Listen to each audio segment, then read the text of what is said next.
From the opinion pages of the Wall Street Journal, this is Potomac Watch.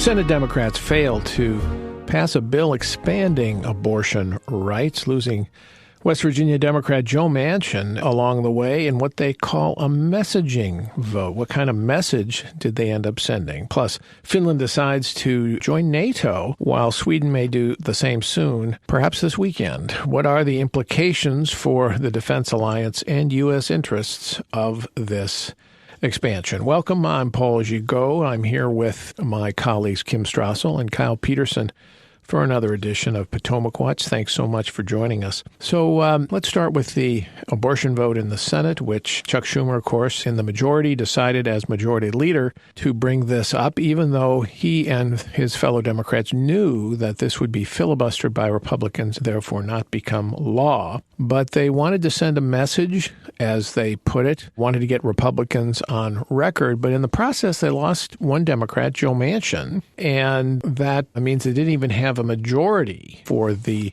vote. But let's listen to Kamala Harris, the vice president, on the vote. The Senate failed to stand in defense of a woman's right to make decisions about her own body.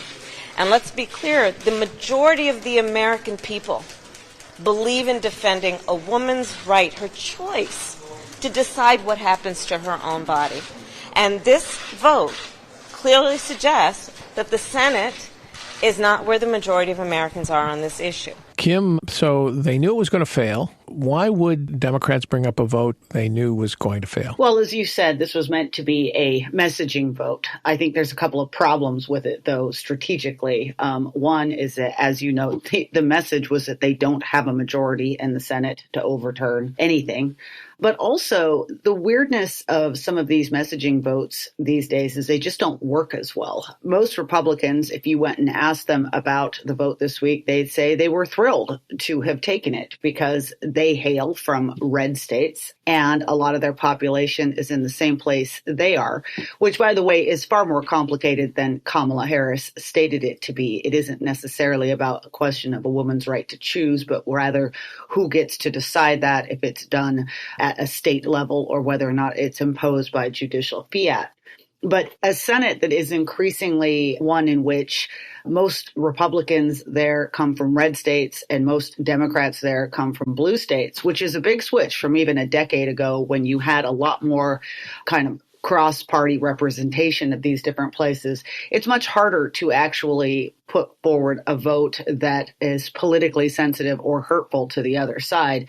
Chuck Schumer decided to try it anyway, but I doubt he got much out of it. Kim, I guess they're hoping that this vote will work against Republican candidates or sitting senators in states like Arizona, New Hampshire, Wisconsin, Pennsylvania, Nevada, where they are going to have difficult competitive Senate races. The Democrats in New Hampshire, Nevada, Arizona in particular seem to be delighted with this vote because it's going to motivate, they think, more Democratic voters to come out.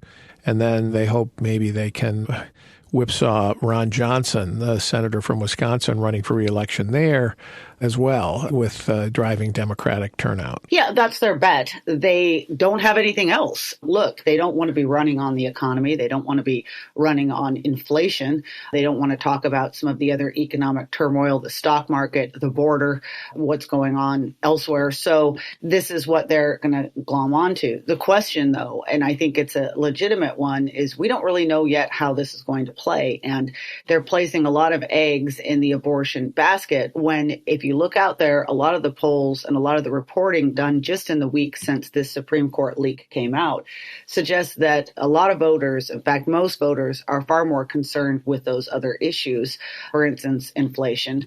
And it's I think, a legitimate question, which a number of House centrist candidates are now asking on the Democratic side, of whether or not they should, in fact, be putting more of their efforts into passing some kitchen table bills that look as though they're doing something about these problems rather than leaning so heavily on a cultural issue like abortion. Part of the complication for the politics here is, as often the case, the substance. The proponents of the bill in the Senate said, oh, this is merely the codification of Roe v. Wade.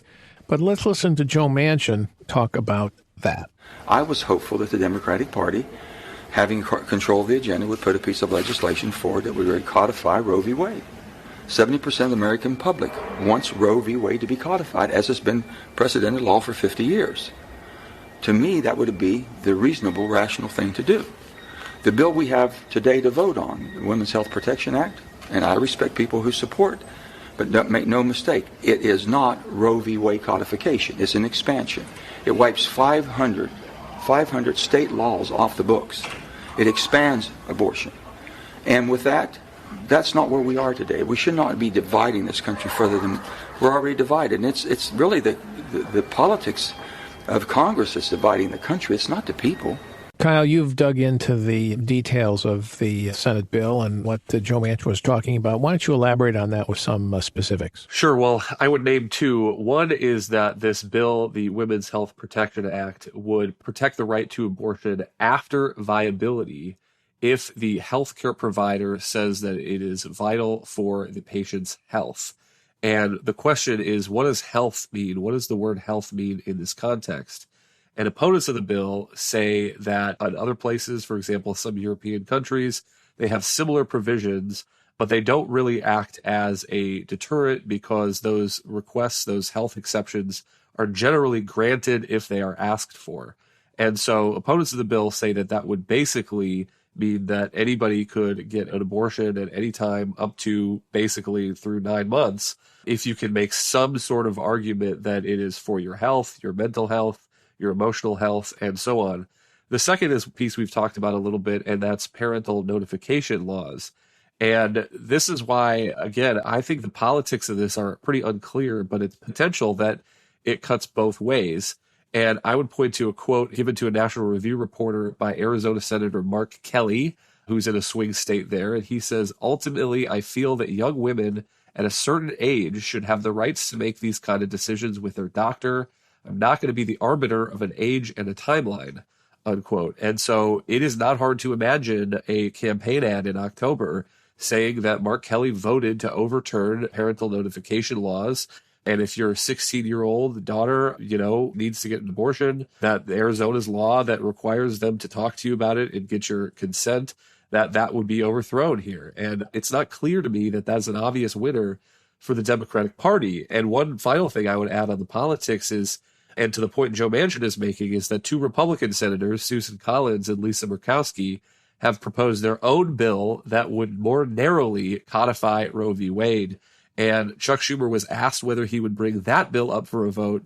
And he said, we are not looking to compromise on something as vital as this.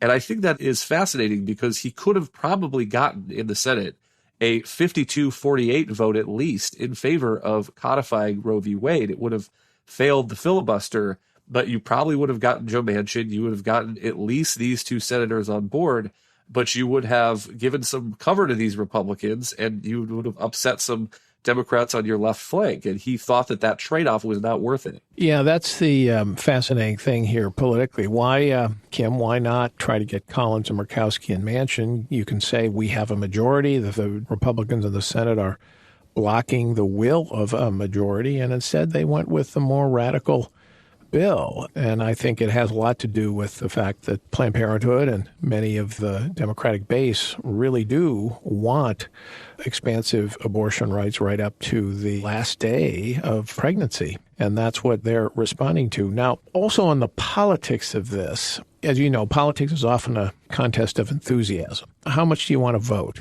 How eager are you going to vote? To vote? Are you going to sit at home? And Democrats have been very worried this election cycle that Republicans are really fired up, as often happens in a midterm election when you have the party out of power. They want to stick a defeat on the president in power. And so Republicans are fired up and Democrats have been worried that their voters are not. And they're hoping that the abortion issue will drive young people, women, part of their base to the polls. And you can see that in a new Monmouth poll that is coming out saying that more Democrats will vote on the abortion issue than Republicans will, by about 10, 15 percentage points. Yeah, this is certainly something they should be worried about, because if you look, for instance, at the primaries that we have held so far this year, you've certainly seen that lopsided enthusiasm in that you've had a lot more Republicans coming out to vote than Democrats. So this is, again, one of their lifelines.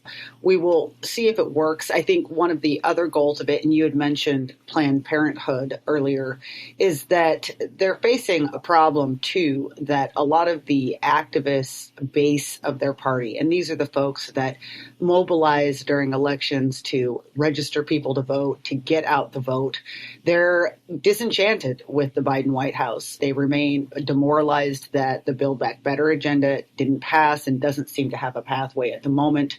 They feel as though the president hasn't accomplished nearly as much as he said he would, even though I find this kind of astonishing. This is the most progressive presidency ever and basically takes marching orders from these people, but they nonetheless feel let down. So this is an opportunity for Schumer and the White House and the House to also try to re-energize these groups and get them out there as the army that they need to mobilize people. Again, we'll see if that lasts. That's the other issue, too. We've got quite a few months yet to go until the midterms with a lot of other big pressing problems hanging out there. Can you maintain a level of outrage and enthusiasm through that period of time over a single issue? Thank you, Kim. We're going to take a break. And when we come back, we'll talk about the politics of the abortion debate inside the Supreme Court, to the extent we know it, and also Finland and Sweden bid to join NATO when we come back.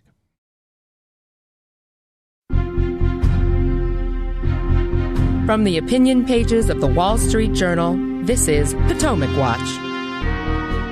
Welcome back. I'm Paul Gigot with Kyle Peterson and Kim Strassel. And all of the political discussion that we have been having here about abortion will hang on just what the court decides to do on the case of Dobbs from the Mississippi, on the statute that would bar abortions, most abortions after 15 weeks of pregnancy.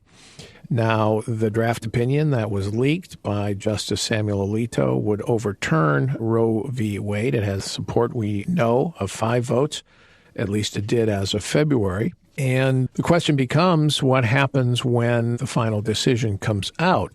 Will the 3 liberals, justices, seem fixed in opposition and dissent? It's a little less clear where John Roberts, the Chief Justice, comes out. My information, based on my reporting, has been that he is not going to join the majority opinion. At least he wasn't at the conference. They took their initial vote, and that's why Justice Clarence Thomas, the most senior justice, when he's in the majority and the chief is not, he gets to assign the opinion. He assigned it to Justice Alito, and that's how that opinion came out. My information, the latest opinion, Kyle, is that this majority is holding. I guess I'm not surprised, given the leak that came out. It would be awkward, to say the least, for one of the justices to change his mind now and move in the direction of the dissenters or of the chief and come out with a kind of a middle-of-the-ground decision that would uphold the Mississippi ban but not overturn Roe v. Wade when you were prepared to do so now that we know at an earlier stage. Any thoughts on that kind of maneuvering inside the court? Well, I do agree with that, and it has been interesting. In recent days, we've gotten some more leaks about the leak and some questions answered. So the initial leak of this Alito draft opinion is, of course, dated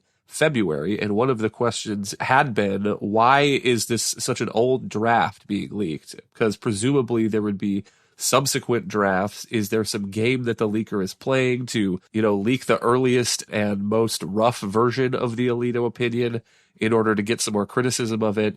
And then Politico this week has a couple of pieces of news, leaks about the leak again, where it's saying that the draft majority opinion from February overturning Roe remains the court's only circulated draft. That is interesting. And then it's also saying that no dissenting draft opinions have circulated from any justice. And I don't know the details enough about the internal workings to know if the timeline here makes that curious, that in a normal case by now you would have had other dissents circulating.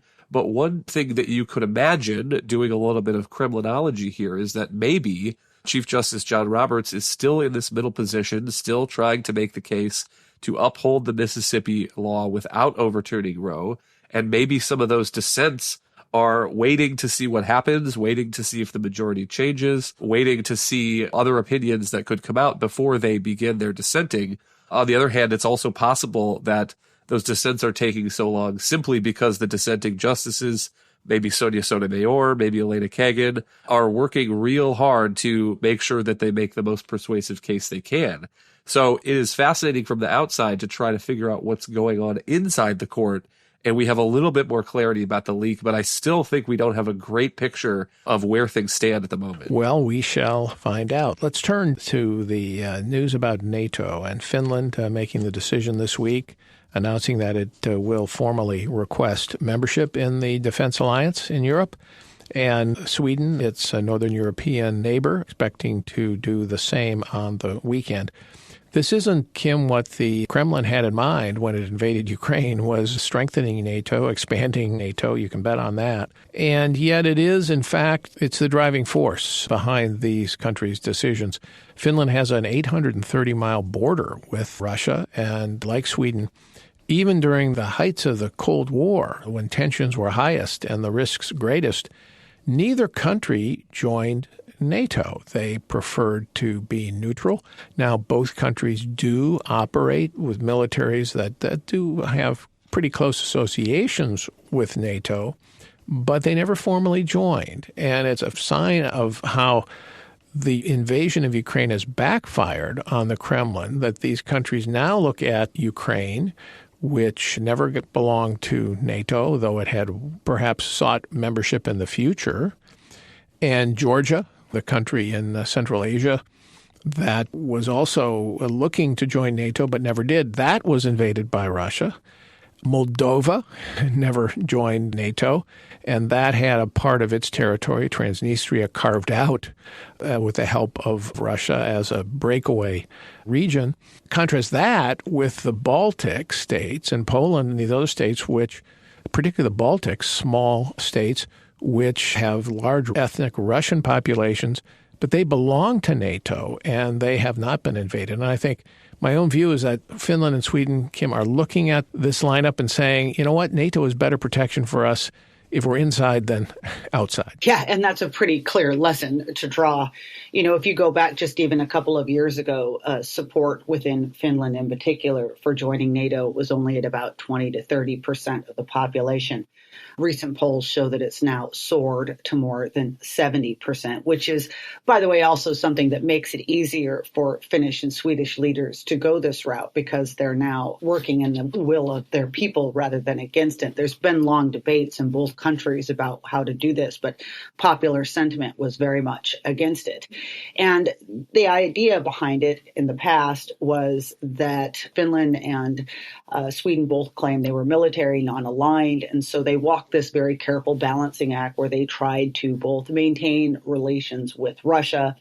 They also belonged to something called the Nordic Defense Cooperation Pact, along with Denmark and Norway and Iceland, although that group was much more about cooperating with each other, which is very different from belonging to NATO, in which your forces are under joint command. But they've just decided that this is too dangerous at this point. And so the irony here, as you note, is Moscow went marching into Ukraine, arguing that a country that was its peaceful neighbor had posed too much of a security threat to it and saber rattling over NATO. And now in return, they're going to get another 830 miles of a border for Moscow to defend, and also find themselves in a situation where the Nordic countries tightening their grips, or NATO has the potential to tighten its grip, for instance, on the Baltic Sea, which is Russia's access to St. Petersburg. Finland, believe it or not, for a country of 5.5 million, actually has a pretty robust military. They're on the way to spending more than 2% of GDP on the military, with the big purchase of F-35 military aircraft that NATO uses. And Sweden isn't at 2% yet, but they say that they will get there by increasing defense spending through 2028. And this increased defense spending is another way that the invasion of Ukraine has backfired on the Russians. And Kyle, the United States Senate will have to approve amendment to a treaty. NATO is a treaty, passed with 2/3 vote, so it would have to be approved. I suspect this will move through the Senate in bipartisan fashion in fairly short order, although there should be a healthy discussion and debate about it. Yeah, I would suspect it would too, and let's hope so. And one thing I would point out, as our colleague Adam O'Neill never fails to, is there's been some criticism of recent NATO accessions, for example, Montenegro, small countries like that. But Sweden and Finland are totally different animals. They have assets, they have strategic territory, islands in the Baltic Sea that would be useful. They already coordinate closely with other NATO allies. And so I would imagine that this makes more sense, and they could be contributors to the NATO alliance. And so I would suspect this would go through the Senate pretty swiftly, which is the way this ought to be done. If Finland and Sweden are going to join NATO, then let's make sure it gets done fast while Vladimir Putin has other things on his mind. All right, Kyle. All right, Kim. Thank you so much. Thank you all for listening. Remember, you can email your satisfaction or dissatisfaction to us at pwpodcast@wsj.com. Please be sure to catch Jerry Baker's podcast, Free Expression, which is published on a Monday, and you can listen to it on your favorite podcast provider. You can catch Potomac Watch every day, and so we look forward to having you with us tomorrow on another edition of Potomac Watch.